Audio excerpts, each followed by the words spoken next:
आप सभी को नमस्कार। स्वागत है आपका आज के सत्र पे। आज के सत्र पे हम लोग करने वाले हैं छत्तीसगढ़ इतिहास का मॉडर्न हिस्ट्री। मॉडर्न हिस्ट्री का एमसीक्यू करने वाले हैं। इससे पहले हमने एक और एमसीक्यू का सेट किया है जिसमें हमने एंशिएंट और मिडिवल के 25 क्वेश्चन को कवर किया है। अगर आपने उसे नहीं देखा तो पहले उसे आप जरूर जाके देखिएगा। ये हम लोग कवर कर रहे हैं, हम लोग सीजीएसआई का जो एग्ज़ाम है उसको ध्यान में रखते, साथ में हॉस्टल वार्डन और व्यापम के जो एग्ज़ाम आने वाले हैं वो सारे एग्ज़ाम को ध्यान में रखते हुए इस सेट को डिज़ाइन किया गया है। तो इसका लेवल आपको मॉडरेट लगभग का मिलेगा, तो साथ में अटेम्प्ट करने का प्रयास करिएगा और ट्राई करके देखिएगा कि आपके कितने अटेम्प्ट हो पा रहे हैं। साथ में एक और चीज़ मैं बताना चाहूँगा कि जो अंबिकापुर से संबंधित हैं या जो अंबिकापुर से बिलोंग करते हैं और ऑफलाइन माध्यम से जुड़ के हमारे साथ तैयारी करना चाहते हैं और हमारे साथ जुड़ के अभी मैथ्स की क्लास करना चाहते हैं, तो मैथ्स का एक ऑफलाइन बैच हमने शुरू किया हुआ है और अभी कल से उसका जो है पहला क्लास होगा। तो ये आपका एकेडमी का एड्रेस है, आप इस एड्रेस पे आके डेमो के लिए अपने स्लॉट बुक कर सकते हैं या इस मोबाइल नंबर पे कांटेक्ट करके अपने लिए एक सीट रिजर्व कर सकते हैं। चलिए शुरू करते हैं और आते हैं हम लोग के आज के एमसीक्यूज पे। हम लोग देखेंगे टोटल 25 एमसीक्यू और शुरू करते हैं हमारे पहले एमसीक्यूज के साथ। पहला क्या बोल रहा है, निम्नलिखित कथन को पढ़िए। नागपुर के राजा रघुजी भोसले के सेनापति भास्कर पंत ने रतनपुर पर आक्रमण किया। रतनपुर राज्य की सेना ने मराठों से युद्ध किया। रतनपुर का राजा युद्ध करते हुए मारा गया। तो इसमें कूट दिया हुआ है, अपने को बताना है क्या सही है। चलिए एक एक करके ऑप्शन को चेक करते हैं। रघुजी भोसले के सेनापति भास्कर पंत ने रतनपुर पर आक्रमण किया, तो डेफिनेटली आक्रमण किया था। टाइम था 1741, तो पहला कथन तो सही है। रतनपुर राज की सेना ने मराठों से युद्ध किया, हड़प हुई थी, युद्ध नहीं हुआ था, ये गलत हो जाएगा। रतनपुर का राजा युद्ध करता हुआ मारा गया, ये भी गलत हो जाएगा। उसने आत्मसमर्पण किया था। 1745 या 46 में उसने गद्दी वापस प्राप्त करने का प्रयास भी किया था।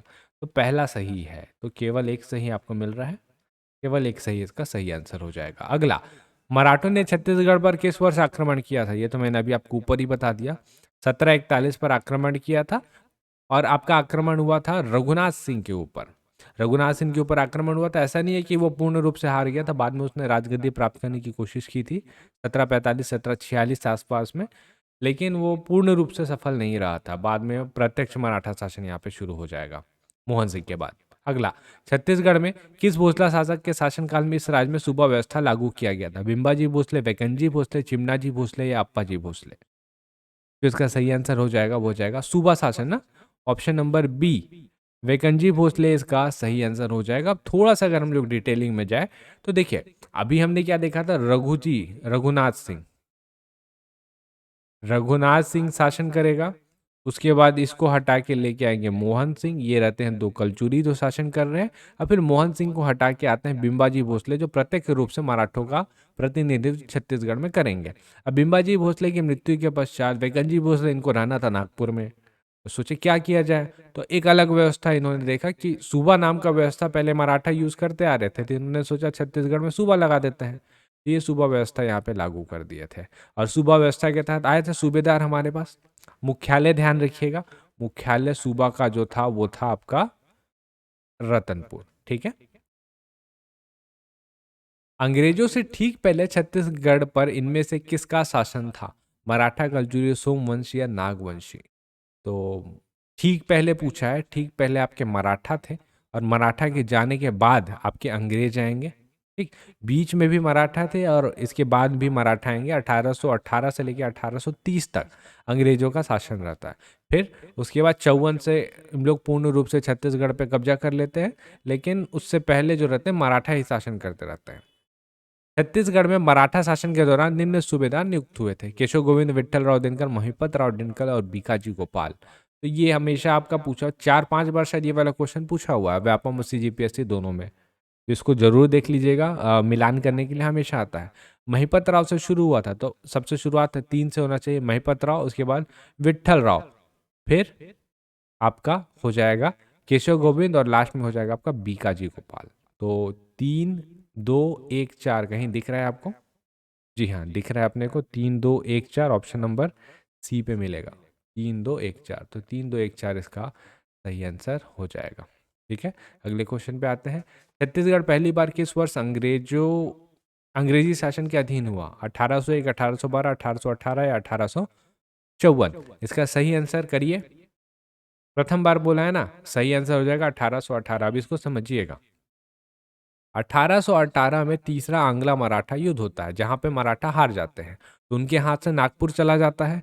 तो नागपुर जाता है, तो उस टाइम पे नागपुर के अधीन में छत्तीसगढ़ रहता है, तो छत्तीसगढ़ भी फ्री में चल जाता है अंग्रेजों के अधीन। तो 1818 से लेके 1830 तक आपका अंग्रेज शासन करेंगे छत्तीसगढ़ पे। एक एंड वो नियुक्त करेंगे सुपरिटेंडेंट, जिसको हम लोग ब्रिटिश अधीक्षक बोलेंगे। उनके द्वारा छत्तीसगढ़ में नियंत्रण किया जाएगा, छत्तीसगढ़ में शासन किया जाएगा। 1830 के बाद 1854 तक पूना मराठा लोग शासन करना शुरू कर देंगे एक संधि के तहत। और 1854 में यहाँ पे हो जाता है मृत्यु, जो नागपुर के मुख्य राजा रहते हैं उनका। और फिर 1854 के बाद पूर्ण रूप से छत्तीसगढ़ जो रहेगा वो अंग्रेजों के अधीन आ जाएगा। अब इसी क्वेश्चन को अगर मैं ऐसे करता, छत्तीसगढ़ प्रथम बार पूर्ण रूप से किस वर्ष अंग्रेजी शासन के अधीन हुआ, तो 1854 इसका सही आंसर होता। 1818 नहीं होता उस टाइम पे। निम्नलिखित में से किस वर्ष में रायपुर को इस राज्य की राजधानी बनाया गया? 1818, 1825, 1858 या इनमें से कोई नहीं? सही आंसर है आपका 1818। अंग्रेज एक आया था एडमेंट के बाद, एगेन्यू, उसने बनाया था। एगेन्यू अधीक्षक, ब्रिटिश अधीक्षक। 1854 के पश्चात छत्तीसगढ़ में निम्नलिखित में से किन ताहुतदारियों का निर्माण कराया गया था? सिहावा, लोरमी, खल्लारी या संजारी? बताइए सही आंसर क्या है इसका। 1 2 3, 2 3 4, 1 2 4, 1 3 4। सही आंसर क्या होगा? इसका सही आंसर आपका ऑप्शन नंबर डी पे चलिए, 1 दिन 4। लोरमी और तरोंगा ये तो पहले निर्माण हो चुके थे आपके, लोरमी और तरोंगा। तो क्या बच जा रहा है आपका? 1 3 4। ऐसे करके आप ऑप्शन एलिमिनेट करके भी बना सकते हैं। 2 को हटाइए तो 1 3 4 बच रहा है। निम्नलिखित में से किस वर्ष में छत्तीसगढ़ में हनुमान सिंह के नेतृत्व में सिपाही विद्रोह हुआ था? 1855, 1856, 1857 या 1858? तो ये ऐसा विद्रोह था जिसको हम लोग बोलते हैं कि 1857 में नहीं हुआ था, तो मतलब 1858 में हुआ था। सूची दिया हुआ है, सूची 1 है, सूची 2 है, अपने इसको क्या है सुमेलित करना है। यहाँ पे देख लीजिए और यहाँ पे देख लीजिए, ठीक। इसको मिलान करके देखिए आप एक बार, मैं आपको बताता हूँ इसका सही आंसर क्या है। बिना ऑप्शन किए हम लोग ट्राई करके देखेंगे मिलान करके। तो सोना खान का विद्रोह जो ये था आपके वीर नारायण सिंह। वीर नारायण सिंह ये तो सही है। उदयपुर, संबलपुर, रायपुर का सिपाही विद्रोह तो हमने ऊपर ही देखा, हनुमान सिंह है। ठीक है, उदयपुर का विद्रोह आएगा आपका कल्याण सिंह, और संबलपुर का विद्रोह आएगा आपका सुरेंद्र साय। तो ये 4 हो जाएगा आपका सही, और इसके हिसाब से जो सही आंसर होगा वो होगा आपका ऑप्शन नंबर सी। अगला, निम्न में से बिलासपुर के स्वतंत्रता संग्राम सेनानी नहीं है? ठाकुर छेदीलाल, यदुनंदन प्रसाद श्रीवास्तव, श्री राज्य किशोर वर्मा या श्री अमरनाथ तिवारी? थोड़ा 50-50 वाला क्वेश्चन है, आप अटेम्प्ट करिए इसको। सही आंसर है इसका श्री अमरनाथ तिवारी। से अमरनाथ तिवारी इसका सही आंसर हो जाएगा। अगला है आपका, सूची दिया हुआ है छत्तीसगढ़ में घटनाएं हैं, और उससे संबंधित आपका सूची 2 दिया हुआ है कब कब हुआ है। हिंद केसरी समाचार पत्र का प्रकाशन राजनांदगांव में सरस्वती पुस्तकालय। छत्तीसगढ़ मित्र समाचार पत्र का प्रकाशन द्वितीय कांग्रेस का तृतीय सत्र, प्रांतीय कांग्रेस का तृतीय सत्र दिया हुआ है। अपने को छत्तीसगढ़ी मित्र पता है, बस एक दिख रहा है जो कि 1900 में हुआ था। तो मतलब स का 1 आपको दिख रहा है। तो देखिए यहाँ पे है आपका स का 1 और स का 1 हो जाएगा, ठीक। इसके बाद जब हम लोग बाकियों का मिलान करने की कोशिश करेंगे, हिंद केसरी समाचार पत्र का प्रकाशन तो ये आया था आपका 1908 में। उसके बाद आया था राजनांदगांव में सरस्वती पुस्तकालय, ये आया था आपका ऑप्शन नंबर ये।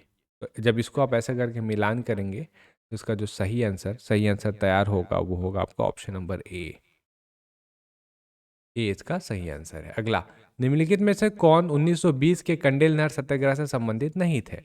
बाबू छोटेलाल श्रीवास्तव, नथुजी जगताप, बैरिस्टर छेदीलाल, नारायण राव मेघावाले?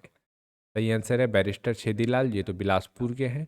कंडेल नहर सत्याग्रह जुलाई 1920 में हुआ था, और सुंदरलाल शर्मा प्रमुख इसके नेता थे। छत्तीसगढ़ में सविनय अवज्ञा आंदोलन के दौरान वानर सेना का गठन किनके द्वारा किया गया था? यति यतन लाल, पंडित सुंदरलाल शर्मा, खूबचंद बघेल या वासुदेव देवरस?